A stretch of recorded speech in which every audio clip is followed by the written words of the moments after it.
জবাব তো প্রতিটা কথাই দিতে পারা যায়, তবে যে সম্পর্কে গুরুত্বই বোঝে না সে আবার শব্দের গুরুত্ব কি করে বুঝবে। আসসালামু আলাইকুম আমার বিউটি পরিবার, কেমন আছেন সবাই? আশা করছি সবাই ভালো আছেন। আলহামদুলিল্লাহ আমরাও ভালো আছি। যেহেতু আমি পুরো দমে একজন ঘরোয়া গৃহিণী, তাই সংসারকে ঘিরেই আমার সবকিছু। সকালবেলা এক কাপ চা হাতে এই তো বাগানের গাছগুলো পরিচর্যা করে নিলাম। এরপরে সংসারের টুকিটাকি কাজ তো সেটা তো চলতেই থাকবে। বিয়ের আগের জীবন আর পরে জীবন সবকিছু নিয়ে কিন্তু মতভেদ রয়েছে, এবং আমি আমার লাইফ দিয়েও সেটা উপলব্ধি কিছুটা হলেও করতে পারি।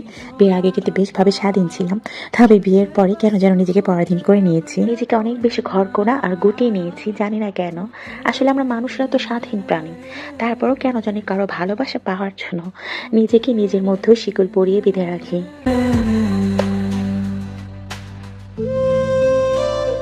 তো যাই হোক, আমাদের সকালের নাস্তাটা কিন্তু হয়ে গেছে। যে থালা বাসনগুলো ময়লা হয়েছিল ভাবলাম সেগুলো একটু পরিষ্কার করে নেই।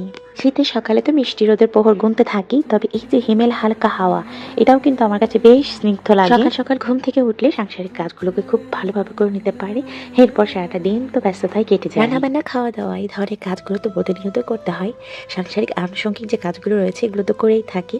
বাইরের কিছু কিছু কাজও কিন্তু আমাকে করতে হয়, যেমনটা মেয়েকে প্রাইভেটে নিয়ে যাওয়া, স্কুলে নিয়ে যাওয়া। তো এই কাজগুলোর মধ্যেই আসলে আমি আমার গণ্ডি তৈরি করেছি। এর বাইরে গিয়ে কোনো কিছু করা আমার পক্ষে আর সম্ভব হয়ে ওঠে না। তবে খুব করে চাই যে নিজের পায়ে নিজে প্রতিষ্ঠিত হই, নিজে কিছু করি। তবে জানি না এই যে রাস্তায় হাঁটতে যাচ্ছি সেটা তো আমি সফল হব কিনা।